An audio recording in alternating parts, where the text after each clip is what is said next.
Recording in progress. Hi, everyone, and welcome to the Becoming Podcast. My name is Sunny, and I am here with my co host, Tammy. And today we have another guest with us that is here to share her becoming story. And so I would like to welcome Nicole.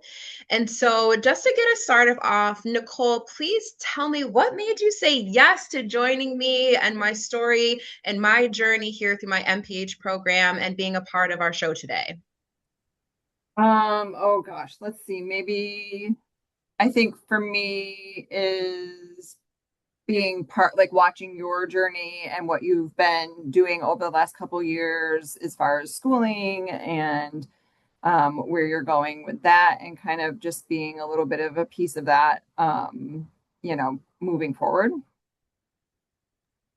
Well, I appreciate it. And I mean, obviously, that makes me feel so good that I can be an inspiration because, Tammy can dive into a little bit more about the language here, about how, our stories and our voices are being used as narrative medicine. So, Tammy, why don't you explain a little bit how, as we had conversations about what this project looked like, that podcasting and telling stories, what this was, kind of how it works with frequency and all of that. So, Tammy, why don't you dive into a little bit about that? Sure. So, Sunny and I have known each other a little, we've figured out a little, almost 2 years, a little over 2 years. And we had a resonance together, which is that in our time together, we had a vibe, we connected.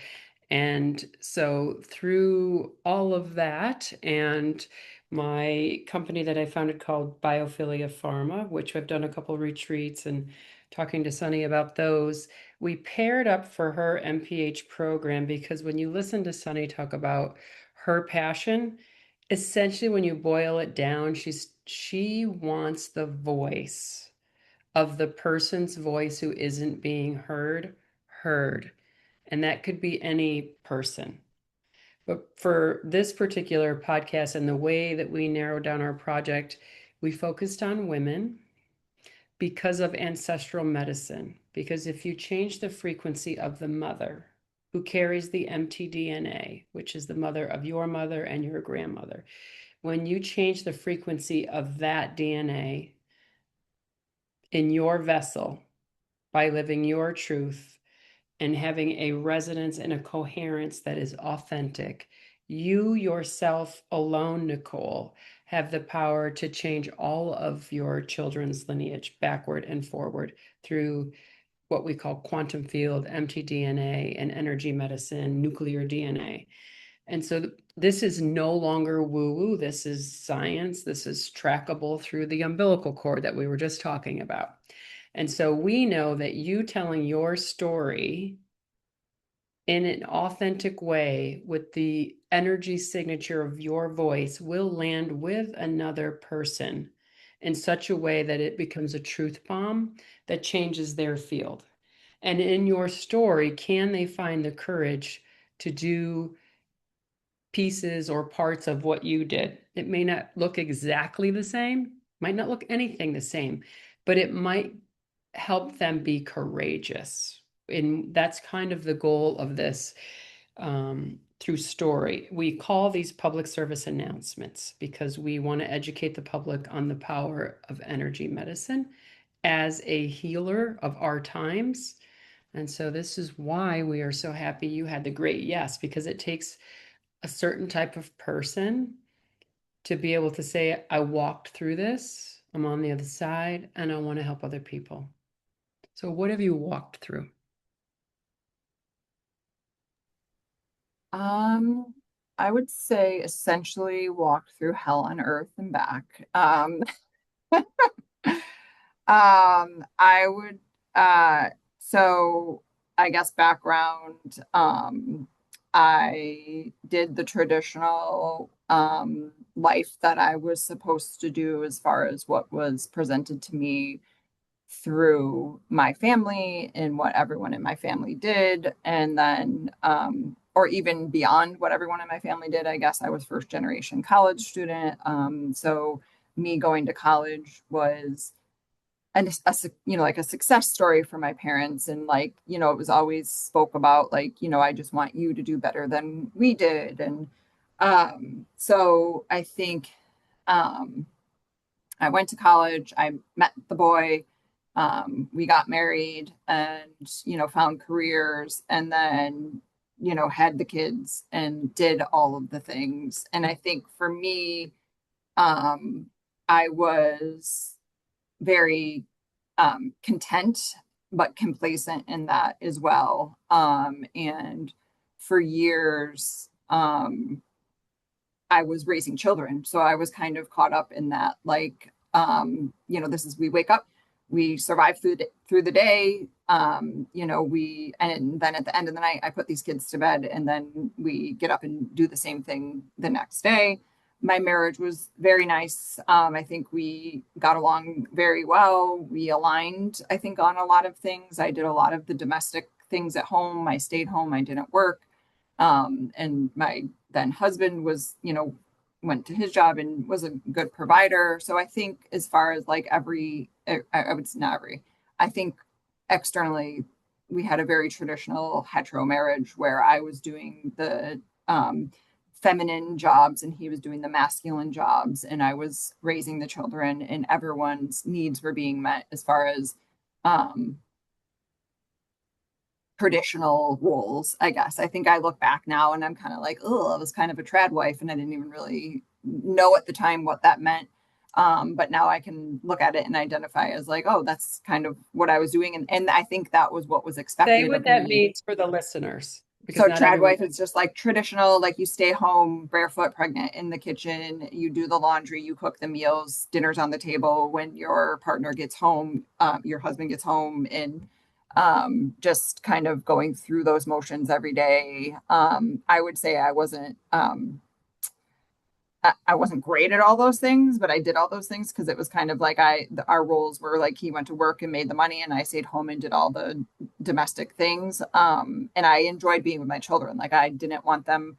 I mean, we couldn't afford childcare for four kids, so we didn't necessarily want to do that path. And I was fine not working at the time. Like I didn't feel like I had. I was never like, oh, I want to be this when I grow up. So I never was called to be like, you know, some sort of profession that I had always done kind of, um, I worked with individuals with disabilities in the past. And like, that was something that I was always good at. And I identified with as like, it was easy for me. And it was a natural job for me, but it wasn't like I was like, oh, this is what I wanted to do my entire life. It was just like I was good at it. So it worked.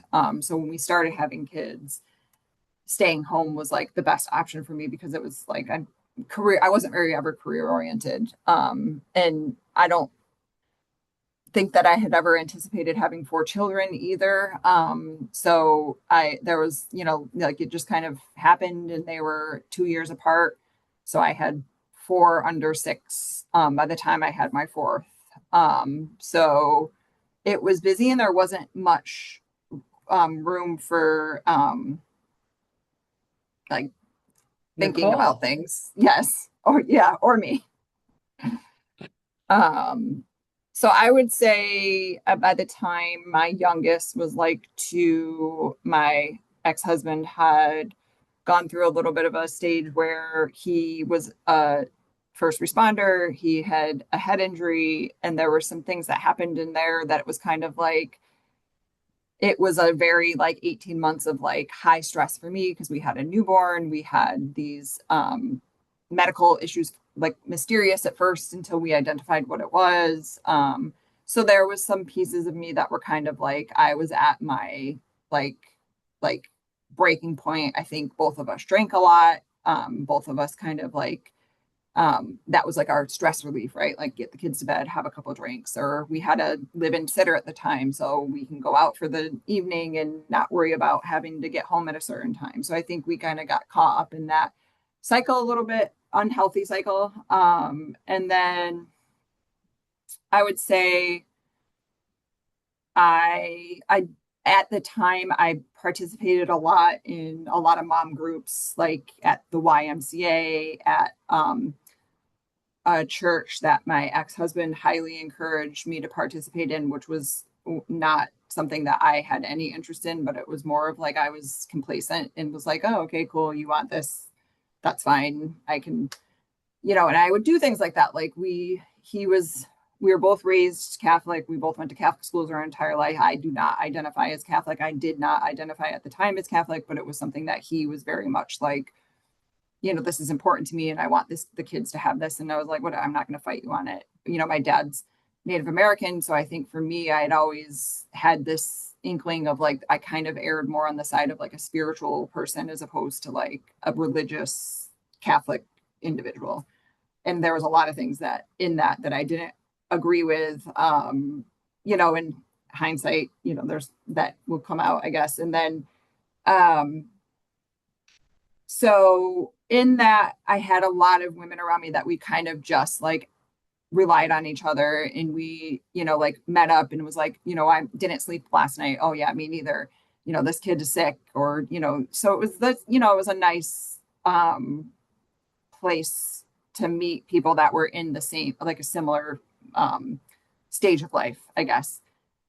And and it's funny, it's not people that I would necessarily like at this point in my life be like, oh my God, I really want to hang out with this person. It was just like a group, right? Like it was like a group of people like-minded as far as like where we were in our life. And probably wouldn't have hung out otherwise. I did meet another person in that group. And there was like attraction there. And then, for me, it did turn into like, oh crap. After months of like talking and communicating, I was like, like there is more than just a connection here. And then it's like I started questioning like my own sexuality as far as like, oh, am I gay? Did I like miss this my entire life because I was so busy meeting these traditional roles of what was expected of me from my family, from my parents, from my partner, and from his family, and from now my kids. And like I've spent all this time meeting everyone else's needs while probably not identifying, this is why I felt certain ways about certain things, because I was not interested in the physical contact with a man. And like, you know, again, here I was at 37 years old, realizing these things, and my husband started sensing things at the time, and so that created a lot of issues between Hmm. us, because I wasn't at the point of like, I was having an identity crisis that I didn't understand. He was questioning why I was pulling back, and I was trying to give him excuses of like, I just need some time, I just need some space, and like for me, this is earth shattering. It's, if this Yeah. is something that I choose to share, it ruins our family that we had built for 13 years at that point. So, our parents started getting involved, and my parents started getting involved. And it eventually came to a point where I did, identify, after months. And again, like there was alcohol involved, and like there were fights involved, and we had never fought before, like little spats here and there, but nothing that ever was like horrible. And over those 6 months, it was like horrendous fights that my oldest child experienced, like had witnessed a lot of. And unfortunately, she was really just the only one that was old enough to really know what was going on and see the difference in the change. And then the night that I did tell him, I said the words for the first time to him, I am gay. And like he immediately was explosive. There was physical violence involved, and he immediately called my mother and outed me, and, dragged me around the house and told me I needed to get out of his house, and was saying, very homophobic terms. And so it turned into a very traumatic experience. And that was my essentially coming out, was met with violence, met with verbal abuse, met with, like my mother coming and telling me that I needed to not accept who I was, and that I needed to say that like you need to stay in this marriage. You need to stick it out for the next 15 years. It's not about your happiness. It's about your kids' happiness, I and mean, like, I We're feel just like going to that is pause like right the there. fear of every Yeah. person who is wanting to have an honest conversation with themselves and with their families, that they're like, this is why it Yes. feels so hard to have the coming out conversation, even though you hear the happy stories of, oh my gosh, we already knew and we were just waiting for you to be able to say it. And these are the horror stories that people experience, that they're like, well, this is why it took me so long, Yeah. or I just chose to never say anything and just live in the undercover version of myself.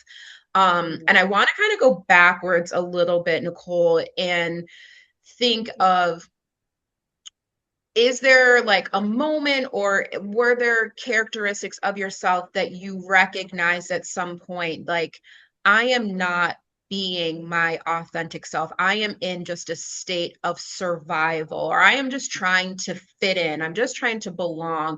Like, it was there a point where you kind of recognized, like, I don't think this is me, like, I'm just doing it because my family said so, and I'm just doing it because I'm supposed to, because this is what I grew up hearing? Like, was there ever a point, maybe even before you had this attraction to somebody else, where you really realized, like, I'm just kind of going through, the Yeah. motions right now? I don't think I ever identified that as like we're a product of our environments, right? Like I was very much obedient and pleasing of like the parent relationship comes in where I spent a lot of my childhood being the emotional caretaker for my mother specifically, and doing the things that I thought she expected of me to make that I knew she expected of me, for her happiness. So I Mm. don't think I ever identified that I wasn't doing what I was supposed to be doing because this is what I was supposed to be doing. I Yeah, and did if say, we listen to the, go ahead. oh, If we listen to the beginning clip, it when people replay this, like your first few minutes and sentences and clarifiers were all about the performing the social norms. And I want to say that these things happen unconsciously. It's mhm. not like you're saying to yourself, I'm doing what my parent, right? You could have been, but a lot of, and this is why it's energy work and energy medicine. So we are born into a set of social norms. We buy into these social norms. We we experience what you were describing with I was the first to go to college. I met my husband. I did all the things, the good on paper things. And I want to say that all of that makes you Nicole, and that nothing lost. Because I want to make sure that comes through, because you don't always know while you're going through all that, that moment when you met this person that you haven't, that you talk about, hasn't happened yet. And this is the nuance of energy, because you could have met that same person out of college, out of Mhm. second baby, and been like, nice person, right? But you had a set of experiences and a frequency change over time, that by the time that you met up, just as like by the time someone's going to hear this podcast, they're ready for it. So Mm-hmm. I hate this term, by the way, and I get like pissed off when people say it to me, like divine timing. Well, I hate that term. However, there is something to when the frequency match is correct, when the vibrational match that you were to meet her and she was to meet you, that was the timing, that for whatever reason your energies could make this manifest. It wouldn't have happened baby one, probably, or another, right? The timing of the energy of the frequency of it. And this is why I like to tie it back to the medicine of energy, and tie it back to your quote public service announcement about, here's my story and I don't know if it's your time, but this is how I did it.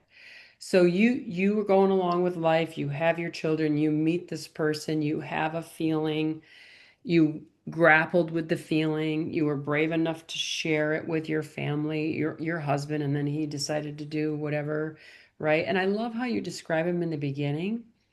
I really do, because uh it was like we were doing the thing, right? There was no, I was forced into this, and there was none of that. You were doing the thing, and then there was another plan out there. Right. And I feel like that was, people would say, if again, like obviously I've lost friends, I've lost family, I lost, people that I was close to, and the one question I think that was probably the most irritating to me was, um, are you sure? And my answer to that was, no one chooses to implode their life the way I did if I wasn't sure. No one Hmm. gives up stability. No one gives up a good marriage. No one wrecks their children's future. In my head at the time is what I was doing. No one chooses that kind of destruction You to know their who life. does? Pardon? Authentic people. You know who does? Authentic people. Right.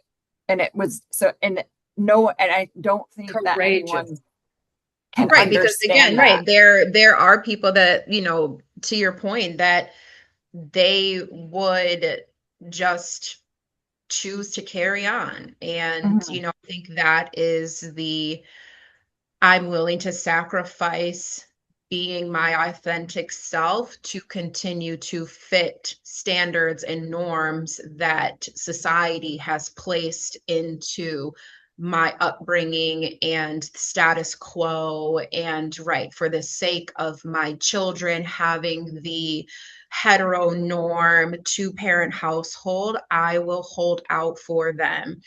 And again, I think that that was, I don't want to bring myself into this, but it was a similar situation when I made the decision to have the conversations with my family and, I'm be thinking like, it. look, I'm hoping it comes out because now I can yeah, see the resonant connection of why you yeah, did the that there hard was, thing.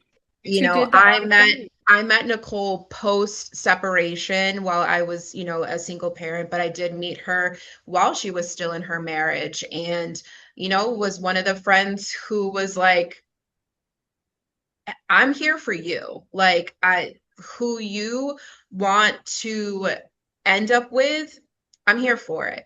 If you choose to stay in Yeah. your marriage, that's your choice. If you choose to leave this marriage because you're ready to live in your authentic self, I'm here for it. I am your supporter, And again, those were the people that I needed when it was like, look, I can't do Yes. this marriage any longer. It is not where I need to be, right? Like the frequencies, the energies, all the things where I was like, this is the time that I need to exit. And it was, again, this life altering decision for a lot of people, and including myself, that like, right, are you sure you're ready to Mhm. give up stability? You're ready to get, yeah. And right, how can you even think that I'm taking this choice lightly? It's like, no, yeah, man, I've thought about it. Trust and Yeah. believe. You're the first one, like, oh my God, really? Like, is that what I'm potentially giving up? Oh, I Yeah. don't know anymore now that you've brought it to my attention. Like, come on. Of Yeah. I course didn't think I've about thought that. about this. Right? What? Oh my God, that's Absolutely. such a good question. Thank you. No, I Um, don't want to do this anymore. Thank you so much for bringing it to light that this is potentially going to alter everybody's lives forever. Thank you. Yeah. yeah. Yeah. Tell me about how your children experienced the decisions. Um, I would say, I mean, at the time they were 9, 7, 5, and 3-ish. And I think each of them had their own. I've always described my children as incredibly adaptable, like before the separation, before any of that. And then honestly, it just happened. Like I did cohabitate for several months before I could get my own place. I moved into my own place, and then we started doing whatever our routine was, and they just kind of adjusted. I think, again, like I mentioned, my oldest took the biggest hit emotionally, mentally. I think still to this day, we talk more about it now that she's older of how it impacted her. And the other ones just adjusted. And maybe in 10, 15 years when I'm paying for their therapy, they'll say something different. But they were adaptable. And, I was fortunate to be in a situation where my ex-husband was a good father and was capable of parenting on his own. So there was never a moment for me like, and I feel like that was the first time in my life where I had to take a step back from the parenting because I was experiencing again an identity crisis, and depression and anxiety and all of those things were wrapped up in that as well. And it was a complicated situation. So I'm trying to just survive, and I'm literally at the bottom of the barrel scratching. And that's how I would just, for years, probably I lived in that for 4 years, at least 4 years, where Wow. I felt like I That's honest. constantly, like my kids were with me. I did the things I needed to do with them on a daily basis. When they were with me, I fed them. I made sure they were clothed and they had shelter over their head. And I tried to engage with them as much as possible. But I would say it wasn't until the last 3 years, 3.5 years, that I've actually been able to parent them as the mother that they deserved. So I do think Hmm. in that there were years of like, again, it'll come out when they're, because we all screw up our kids and our parents screwed us up as well. So like it'll come out for them down the road, like what do they need that I wasn't able to give them, and what do they need to work on in their adult relationships with their partners or their children. What do they need to work on? And I hope my kids are very intuitive, and they're very adaptable, like I said, but they also are very self-aware. So I feel like they are pretty good at identifying what they need, or what they don't And what need. you gave them. So there's going to be people that are listening to this, and we say this all the time, placing themselves right where you are. It may not be your exact story, but it's going to be similar, and they're faced with like this choice to choose themselves, to choose me, but I have children or I have partner, whatever that partner, however they identify. It could be any situation. But what you're sharing is that when you choose yourself, you chose your truth. And you chose to walk into 4 years of messy truth, right? To do the work to find out who Nicole is at her core, and however, in whatever way that took shape.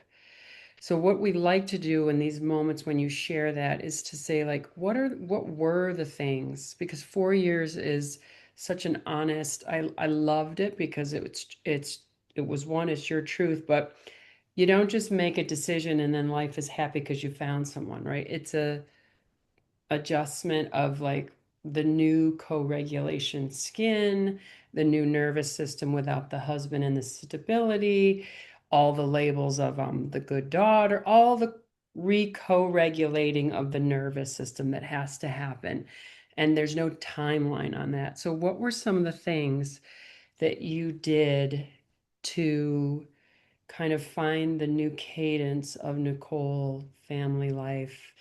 And it doesn't matter what it looked like because we've heard everything from, well, I won't say, but we've heard all different types. Yeah. We I mean, like to share because someone might find it and say, I'm going to try that one. yeah, no, I would say, I mean, when I say it was 4 years, I mean, we separated, my ex-husband and I separated, and eventually I had a relationship with that individual that I had met, and we tried to, we integrated our children and our family lives, and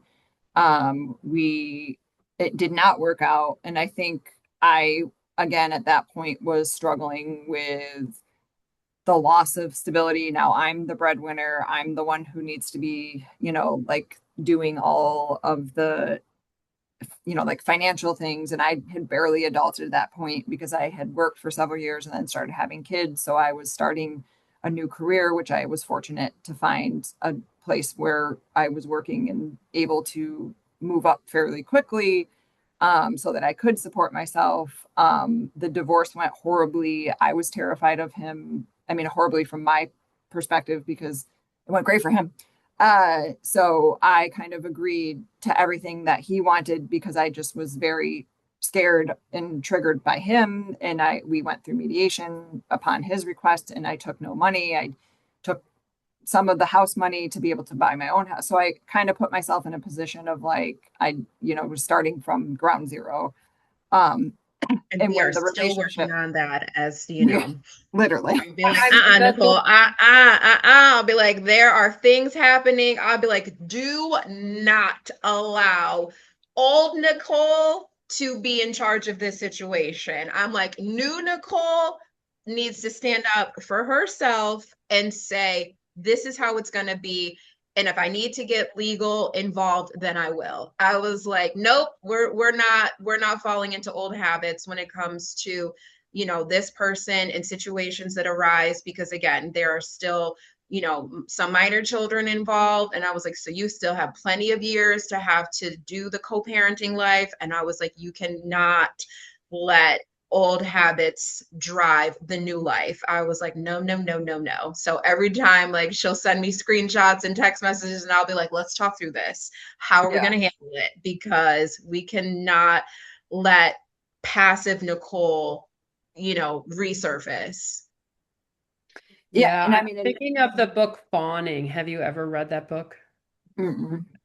It is from this moment you started like kind of telling the I did what I was supposed like it's I'll put it in the link. I put it in the last one. It's a real powerful read in terms of putting someone else's needs before your own needs.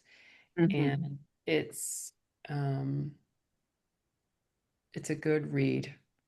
Even now, that you say you've moved past, the patterns exist, and again, the more we keep working on ourselves, the better. So I can also hear, um, again, when I asked you, like, oh, what was your connection with Sunny? Like, what I'm hearing in the two of your story is also what we hear from other guests is that you have to have like a tribe. You have to have Mm-hmm. like that person that says, you need a lawyer. You Mm-hmm. need like you're because the person that's making the decisions is the Nicole that got married, out of high school or out of college or whatever it was. And the person that needs to make the decisions for Nicole's future hasn't showed up yet. And Mm-hmm. this is what these public service announcements bypass. So you're sharing the versions, these little nuggets of what you did, so that if someone doesn't have a Sunny to call, they can be like, play the video. This is what I need to do. This is what Nicole did. This is what Sunny did. This is what Tammy did.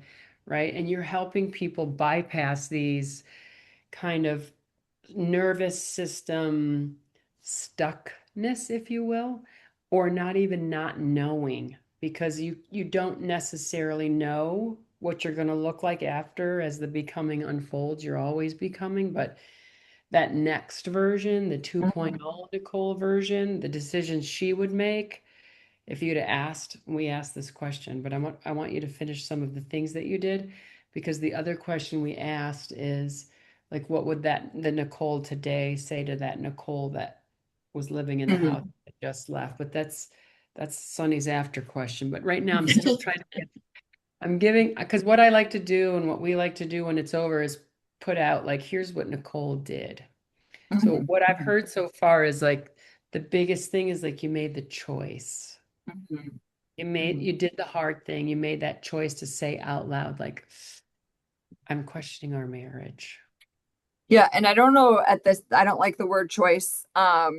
I think that's Right. triggering as far as because it's not a choice. Like Good I for would you to say say, that. obviously being gay is not a choice, but then also like survival isn't a choice. Like at that point, Yes. that decision was survival because had I stayed in that marriage, had I tried to move forward, like I would have Great killed clarifier. myself. Like there was no if ands or buts. I would have drank myself to death. I would have, like there was like that is, and that is, I stopped drinking very soon after him and I separated. And then, like, because I had recognized at that point that it was a very problematic cycle that I was in. And then with the new relationship afterwards, there was pieces of that were not healthy that got us into a cycle of very I wouldn't call it toxic, but just not healthy. We didn't have a healthy dynamic. Our energies were off. And although it was a very loving relationship, it wasn't right for either of us. And it took us several years to be able to come to that conclusion. And the damage that that did to my nervous system was probably worse than the damage from leaving my marriage, because I didn't, it was something that I thought was going to work. And once I figured out I was gay, I knew the marriage wasn't going to work. You know what I mean? My ex had, talked about how can we make this work? And I was like, we can't, like, it's not, I don't want to be touched by you. I'm not, there wasn't those things there, so that next relationship, I think, wrecked my nervous system. And I ended up, hospitalized twice. I ended up on every cocktail of medication under the sun. I did all the talk therapy. I did all the EMDR therapy. Like, I did all of the things. I did energy realignment. I did like anything I did breathing technique or breathing exercises. I did trauma groups. I did for 2 years. I Catalyst person isn't usually your co-regulator. They're say that your again. catalyst. Your catalyst person, the one that No, makes you jump, is usually not your co-regulator right, right. because you haven't And figured out what that means yet. So right. I hear all these people. This is why I won't use you, I Sonny, was but going to I'll use. say, and also I think that, obviously I know Nicole's story, that that first relationship, that person was also kind of in the same space. They Right. also were, leaving a hetero relationship with kids and now Mm-hmm. jumping into a same-sex relationship, and also going through the same identity and money and all this. It was I mean, different similar, identity but wise. kind of Yes. like it was both of you trying to figure out, what does this look like? We're both new at this. We're both Right. like, we know that we have this attraction to one another. We know that we both care about one another, but our lives have completely been flipped upside down at the same time, in a sense. Mm-hmm. And we are now being like, but we'll do it and we're going to make it work. And I do think that, right, there was just kind of like both of you just couldn't be in chaos It mentally wasn't sustainable, right? Neither to one of make us it were work. regulated. It wasn't Mhm. sustainable. This is the yeah. And when it ended, I think for me, that was, I went into such a tailspin at that when that relationship ended, that I blamed the ending of that relationship for my nervous breakdown. And I don't, now looking back, I'm like, it wasn't, it was obviously part of it, but I also had never grieved the ending of a stable marriage. I had never grieved the loss of my parents, because at the time our relationship was very touch and go. It was not what it had been before, I had come out, and I had lost many friends, along the way. In that, though, I had gained friends that kept me alive. Like Sunny and I would go on day trips with the kids, and I was a zombie, but we were there and the kids were doing things. I had other girlfriends that I had formed at work, that literally, like, I would, if I didn't have my kids that day, I would go and walk with one of them and just listen to her talk. And I was like, just to have a warm body near me. And I didn't, for probably until maybe I would say in the last year and a half, I wasn't able to identify that it was like I was grieving, and my all those things that I lost in my nervous system, I was on overload, and my whole everything just shut down. Like, if I didn't have my kids, I was on the couch laid out from the second I got home from work. If it was a weekend and I wasn't working, I was in bed and I slept for 18 months straight, literally. There's no bearings. There's no bearing. The nervous system had no bearings. And this is why we keep talking about the nervous system. I know that we'll hear it like, oh, there was no bearings in that world. You took the big leap of faith that if I live into my truth, I will find a way. And through the grace, it sounds like, of these folks. So I'm 100% certain people are going to hear. So I also want to give you a kudos because you said some things out loud that lots of people find it hard to say out loud, like nervous breakdown. And I had to go on medicine and I tried therapy. So I'll put some of those in there, but what were some of the other things? So it sounds like multimodality. I think if you had a nervous breakdown, you went to what we call the Persephone, you went to the underworld, you went to the bottom, you went to the Joseph Campbell dark night of the soul, right? And what were Yeah, some of and the things that yeah, help you see the light again? I would say during that time, like I had said, there was like snippets of um like medication helped. And then like being able to have individuals that I could co-regulate with that were functioning and able to co-regulate with. Like I said, like there were days where Sunny and I would take the kids somewhere and just being with another adult that was doing the things that you're supposed to do, to help me kind of be like, oh, okay, yeah, I did do that at one point in time. I am going to do that at another point in time. Or like, And like I also, we said, would do our own little date nights. We'd be like, I've got no right, kids, I've got no kids. Like, let's go out to dinner and let's just go out and chit chat. And right, you want somebody to hang out on the couch with? I'll come sit on the couch with you. Like, and let's just talk. Maybe we're talking about how do dogs know where their toys are? right, Yeah, it right. helps it helps your biofield disrupt the pattern because without Yes. bringing in, and this is why community and connection is critical, and isolation breeds more illness because you, even if you're not talking about anything, and I love what you said because this is true for a lot of people in the grief process, you can show up and quote what you, I think your word was a zombie state, but you showed up just trying to like, I know if I don't, nothing's going to move. And movement moves. That's the only thing that moves people is movement. So, Mhm.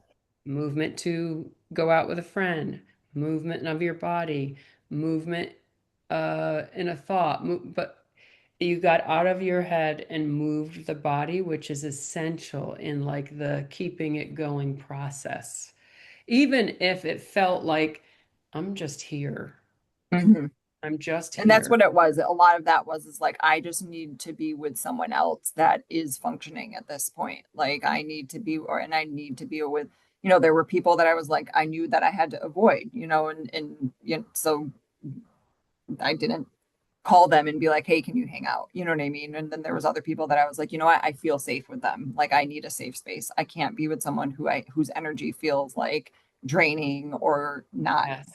positive or and I think I mean I and like I had mentioned, like I have a very good friend who is an EMDR therapist and she encouraged me to find one up here. She found one for me. Like she did the action. I couldn't even pick up a phone to make an appointment at that Get point. it. So it was like she found that person for me. And that I think I would say the EMDR therapy that I did at that time pulled me out probably more than the medications that I was on. I think I was over medicated because I was hospitalized and they just wanted me to get up and out. So I was for months on over medicated, So once I started being able to pull off some of those meds and do the EMDR, the combination of that helped. And then my therapist retired and suggested this other therapist who I did not mesh well with at all. So that was a good amount of time where I was like, this is like, I'm going because I need my meds, but it wasn't helpful. Um, and in Do we that, wanted to I, say what EMDR is for those that might not be familiar? oh, of course, you're gonna want me to do the, I mean, we uh, can look it up just to be like, I'll put it in the yeah. link, but it's a bypass circuitry bypass using using your eyes. It's a focal prompting exercise. Sunny, you probably know this too, but I'll put it in. I mean, that I'm minimizing it oh, to a very eye small thing. movement Geez. desensitization and Yes. reprocessing.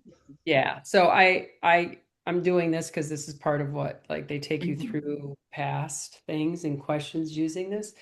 And I can put some links to some information about it. And Nicole, if you want to share anything, I'll pop it in. But that's what I love about what you're saying is because what does it do? It is a nervous system disruptor. It is a Mhm. neurocircuitry pattern disruptor.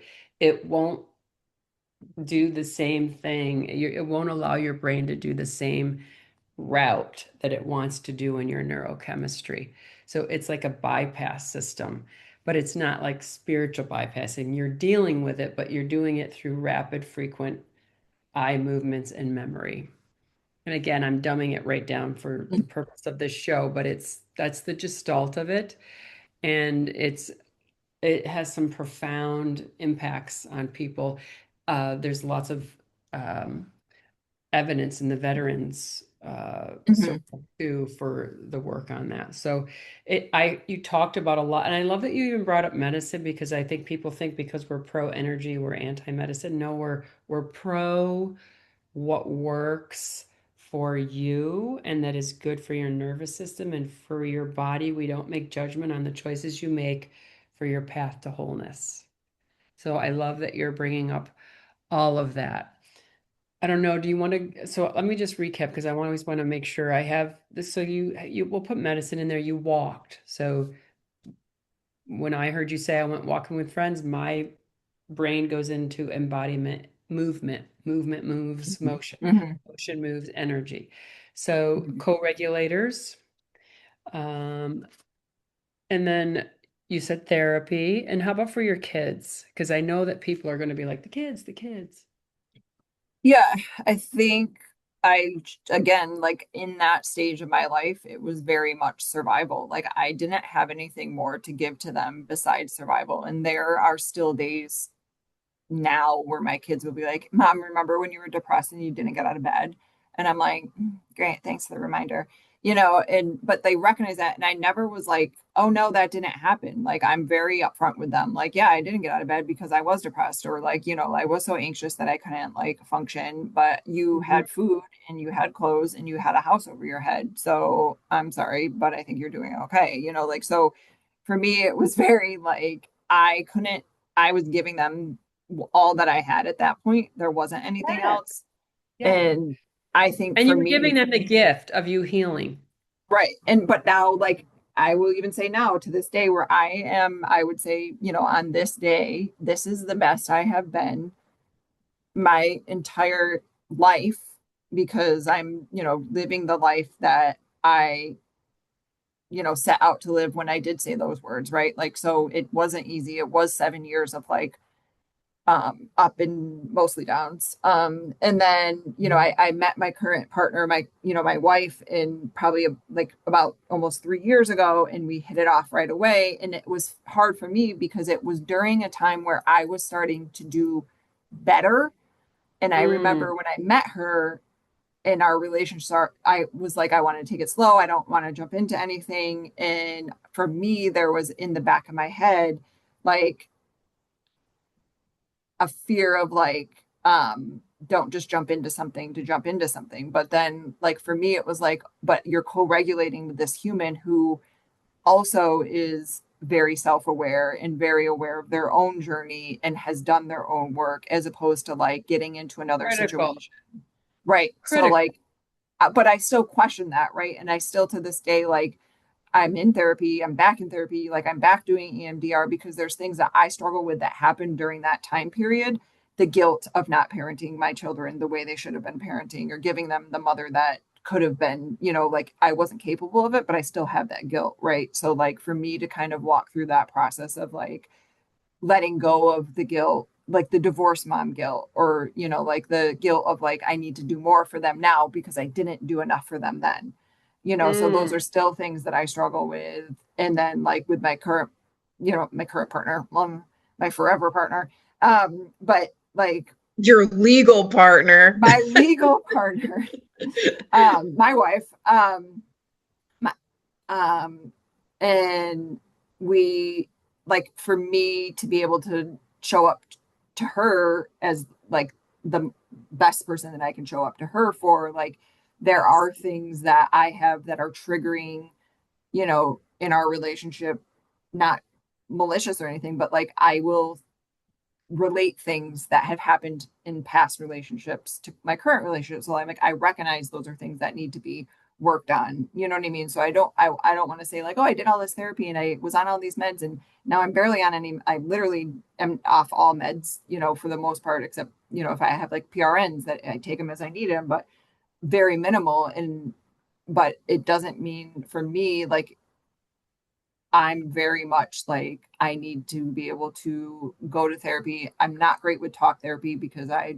talk and tell stories and I like to make people laugh. So I do have to have a therapist that is very experienced in making the conversation actually productive, as opposed to me just going in and controlling the conversation and spewing out, this is what happened, because I Great need point. feedback. Right. And I Great point. need the EMDR, and I need to be able to process with someone who's able to slow me down and, like, help me reflect on some of the things, and like then throw in, like, when I was in that worst place possible, diagnosis was thrown at me of several things, and like looking back at it, and I'm like, that isn't correct. Like, that, I feel like there were many labels placed on me at the time, when in reality I was in a crisis mode, and Yes. that's and I was dysregulated. Am I Yes. maybe a little neurospicy? Do I have a little bit of those things going on? Yes, but that's also like been there my entire life. And Yes. Yeah, and we said that the word of becoming is for a reason. Is you just keep becoming the version of you that gets to know that spicy version more and more and more. And there's no destination to reach. If there's any destination in our message at all, is that you get closer to authenticity for yourself, for your family, for your children, for your friends. So what would the Nicole right now say to that Nicole that was four so I years would ago? say, for me, like, I didn't recognize until I was with my wife now. I don't know that I ever experienced joy ever in my entire Mm, life. Like, I don't know that that was a feeling that I had ever identified. I think the closest that I would have identified that with was after the birth of each of my children, which is hormonal and euphoric and obviously joyful, but there's other things that go into that that make you feel those feelings. But I think I remember being with her in the beginning and feeling glimpses of, like, oh, what is that? And then like identifying, like, eventually, like, oh, this is actually what joy feels like. And I had never experienced wow. that because I had spent my entire life not, I like, Well, I just had regulating for never. someone else. Right. So I Yeah. think for me, it's like, I would say, like, at some, you will experience joy, even though and maybe I think until that point, I think I had thought, oh, happiness is joy. You know what I mean? And I don't Mhm. think those are the same thing, like, so for me, like, to think like, oh, this is, like when I was, 15 years ago or 10 years ago, or like, oh, this life is content and I'm content in this life. Contentness is happiness. Happiness is joy. Well, now I know, like, oh, I had never experienced what joy was. And now, having experienced it, I'm like, oh, that's actually pretty nice to be able to feel. That's so you say that like it's a first easy sentence to say, but can you imagine someone listening to you, putting themselves in your shoes? And not everyone can place joy in the body, like what it feels like. And actually, you wouldn't even be able to know what it feels like until you hit the experience of joy. So it's kind of like a conundrum. So it's kind of like a call to action to go find joy, right? Mm-hmm. Or I joy mean, will and I'm find thinking also you. there's probably people that are so deep in the thick of the things where, you probably were like, this is it. This is how I'll Yeah. just be forever. And then Mm-hmm. it's like, no, you have to keep kind of putting one foot in front of the other. And like you said, the longer you choose yourself, you choose being your authentic version, eventually you come out of that and you start to recognize the glimpses, even if it is just a glimpse. You know that Mm-hmm. it's still there, you know that it still exists, you can still feel that feeling, and okay, I'm going to keep pushing on because I want to have more of that. I want to have it not just be a glimpse. I want it to be a moment, and then I want it to be a day, and then I want it to be a couple of days. You know what I mean? It's like you recognize, like, I want to feel that again. And, I feel like, again, it's like, and in the healthy way, not when people are like, I'm choosing to have a surrogate version of that self because it's like when Yes. I do a little too much of my medicine, I feel that glimpse, It's like, no, no, no. Let's take it back to it's the authentic version, the authentic pieces of life that you're experiencing. And, you are feeling your nervous system regulated and you have found somebody that you feel comfortable to allow your nervous system to feel regulated with. And you're in a place with your family, with your kids that you're like, I'm able to feel this feeling right now. And like Mhm. that's Yeah. really nice. All the interference from the energy standpoint is gone because you're co-regulating. There's a coherence. The field is clear for you to pick up what joy feels like. You're Mhm. too busy navigating all the other inputs when you don't have that environment. So, Mhm. uh, congratulations that you found an experience and a person that in this lifetime you can co-regulate with, find joy with. We know that it's possible for others through your story. I can't believe an hour has went by already. I want Sunny to be able to ask because you two are buddies, the final kind of question on what you would offer people. But I'm going to recap. Well, I would So say I have one more before that also. okay, Um, go ahead. Because we have to because post, again, we this keep is it an another piece that hour. we just kind of like to touch on to do a little bit more of what are you most grateful that you gained from the experiences that you've had? Like, what would you be like, this Nicole has learned that she's capable of this, that maybe you would have thought other Nicole, previous Nicole, non-self-regulated Nicole would been like, nah, that's not me. I'm not that person. I think I've gone from one end of the spectrum to the other. So like living my life with people like I don't know that I would have said I was a people pleaser before, but I think I guess maybe that's how it would be identified. Where now I'm probably on the other end of the spectrum where I'm like, I really don't, besides the people who live within my house, I'm not going to make choices based on what your needs. If it doesn't fit within my needs, I'm an adult and I need to be able to identify what my needs are for me to be able to live in my comfort, safe space, regulated space. And I don't think, and sometimes, unfortunately, I think that comes out off as selfishness. I think it comes off as um, I can be seen as um, abrasive or intimidating. And I think I'm at the point where I don't care anymore. Like, I don't care if that's how you view me. Like, I'm sorry that you're intimidated by me, but I'm not intimidating. So I think that has been like the biggest shift for me where I just function on a very like, if it's not something that I feel like, if I literally start to feel dysregulation, I will like shut down immediately and figure out how I need to get out of that dysregulation. And if that means that I have to tell you no, that I'm not Massive. going to your whatever you need me to go to, then that's just how it is at this point.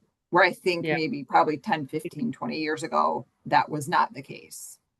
Yeah, you could have wrote the preface for fawning because it is like saying yes when you mean no, Mm-hmm. saying no when you mean yes, and Mm-hmm. until you and the all the times that your yes should have been a no and your no should have yet the nervous system just goes like this. Mm-hmm.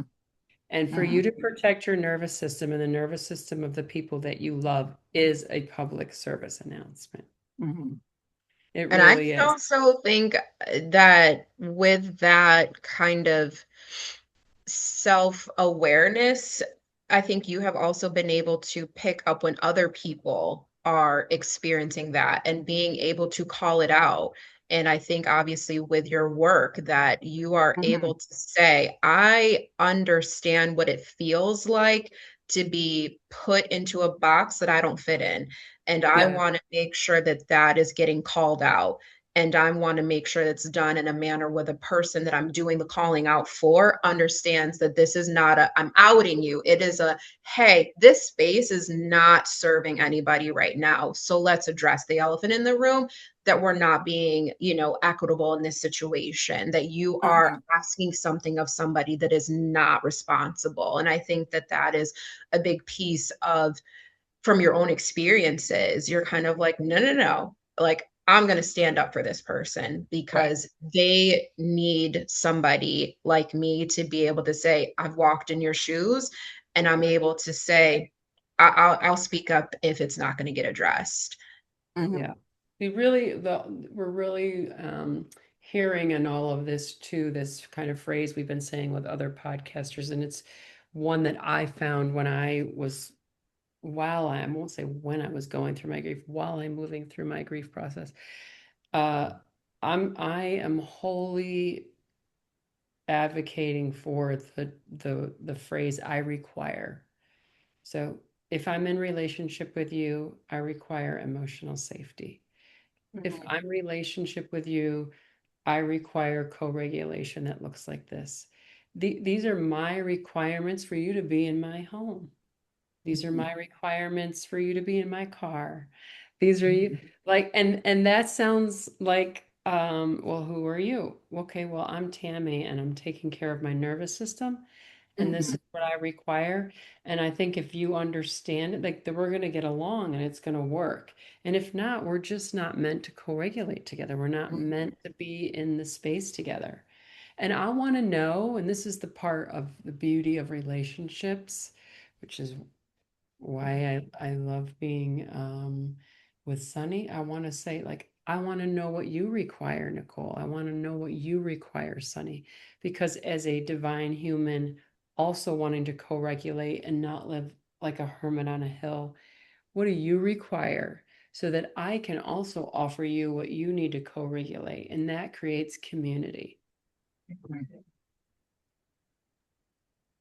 You know, you want to do your final books, Sunny? Oh yeah. So Nicole, thank you so much for walking us through a part of your becoming story, because we know that those are just the snippets of everything that you have kind of experienced just, within the last decade, but I want to just say, like, for you, was there any particular moment, a mantra, a movie, a song, a lyric, a book, anything like that that kind of really was something that you're like, this is something that I really thought helped me when I was in the thick of it. And it's really a picture, a photo, I don't know, anything like that, that you could kind of leave with somebody else to be like, maybe this is something that you would really be able to enjoy as well, especially when you are going through your becoming process. Is there anything you want to leave with our listeners? Oh wow. So I don't know if this is what you were looking for, but when you said this, what the first thing that popped into my head, like when I was like at my worst, I remember the mantra in my brain was must be an active participant in life. And like I would repeat that to myself over and over because like I had said, like there was a stage where it was very Wow. zombie like for me, and I remember going to my hairdresser and her and be like, girl, I think you're on too much meds. Like it's like no one's home. And her saying that to me, I remember being like, "Oh my God, I must be, I have to start being an active participant in my life, even if I'm just going through the motions. Like I'm literally must. It clearly, if it's clear to my hairdresser that I'm not, then it must be clear Right. to other people. Like, Like, so I I'm think, not hiding it very well. right? I am fooling no one at this point. Um, so And you I would don't know if that's prescribe to that now, probably, to be what's an that, active participant. You actually embody it. You even showed up as the zombie, you said. So I think that's your hashtag, like be an right? active participant. Right. And I think of that now and a lot of that, like with parenting, like like I want to be an active parent in my kid's life as opposed to just like, Yes. here's your dinner, here's your food. Like I do things like I want to go take them places and do. And I am fortunate that I have a wife that is super good about planning things and wanting to do things. So like it has helped in that, like, area of like making sure that we're giving them experiences, and doing the things to have help them have like positive memories. And I think Wonderful. that again, like you said, Tammy, like having that tribe to lean on, that Nicole has been there for me as well, that I'll be like, thank you for the idea. We're coming. And, she'll be like, look, I'll come pick up the kids and you do what you need to do. And, it helps mine have somebody to hang out with. I'll be like, yep, because, right, as, I'm kind of navigating this new space that I'm in as a single parent, like with no co-parenting. I'm And like, your weekends are you got all weekends now. You All the don't weekends, all the days, all the breakfasts, all the dinners, all of it. And so, right, having, like we kind of joke that I'm the third wife. That Yes. like the kids will be like, your other mother needs you, and your other mother's gonna help you with that. And even, my son was practicing parallel parking and he was like, where's my lesbian mother? He was like, I need the calm one. You have anger issues. And Nicole was glad he picked the other one because it wasn't me. So Yeah, it wasn't me with right, we sat in the kitchen and we talked and sent her wife out into the car to help go do the oh, driving funny. lessons. And so, we are like actively raising the kids together, and I'm the third wheel at times, and I'll be like, oh, Community. I mm-hmm. don't even know if it's third wheel. I mean, you're part of the wheel. Yes, Yeah, but I again, mean, and it is that's like I how think we have no problem being like, I showed up at like her daughter's class one time and I was bringing her lunch and they're like, "Who are you?" I said, "Her mom." Like, yeah, yeah, what kind of question is this? I right. am her Yeah. mother. And And so our again, kids do they refer, oh, that's my, like that's my mom, that's my other mom. And I think people get mhm. very confused as the situation and what's Yeah, going we don't on. care. But like Don't they care one just, single bit. it's not, and I think we've been like in this unit long enough that the kids kind of are like, yeah, oh, well, if you can't do it, can we see if, Sunny can do it, or, can Yeah, Nest pick me, I like, so totally it's not, understand. I've had Yeah. we the same consider it a mom Even, compound, yeah, situation. my daughter, like, the kids have been out on vacation, and so my daughter's like, when are we gonna go see the moms? Like, right?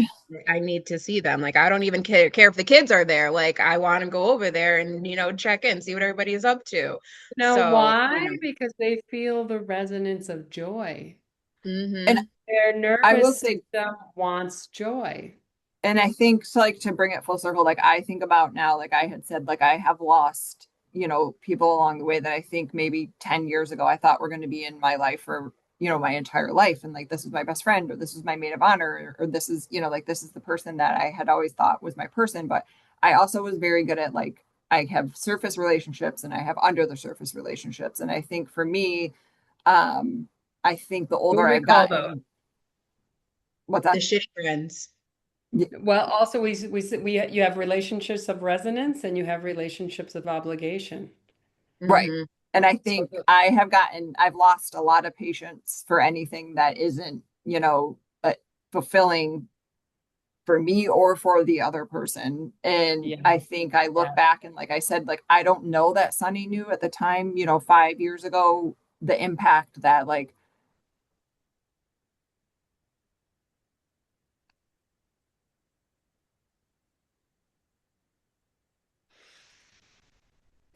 that our interactions had on the daily basis, like of just even like text messaging or checking in or going to the beach, or like the other friends that I had that like going for a walk and listening to that other person talk was enough for me to just feel like alive in the moment.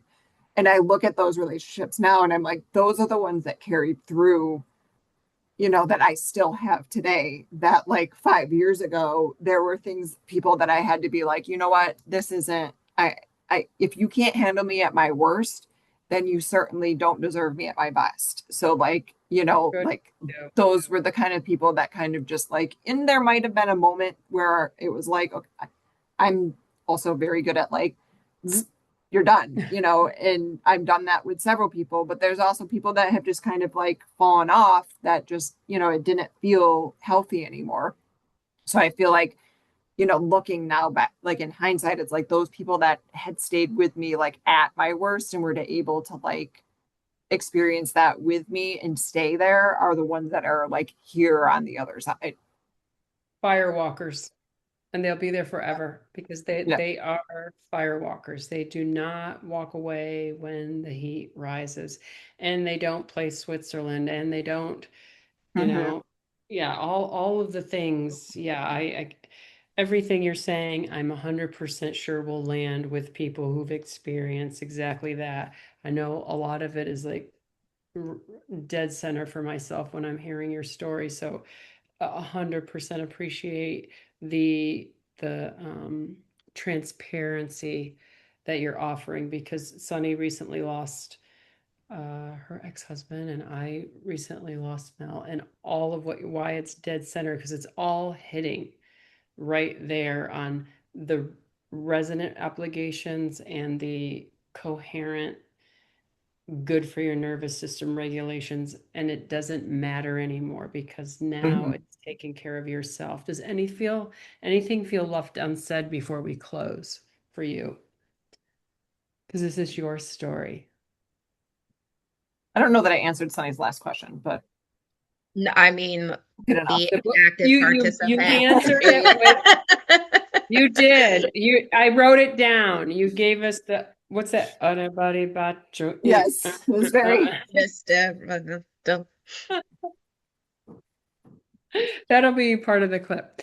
Yeah. Okay, so you were super brave. I'm gonna shut off the recording. well, We not can do a yet. We little. have to do our outro. Oh yeah, she's gonna do her outro. She's so good at this. Yes, and make sure to just end the recording. Don't just end us so we can have our own little ending closure.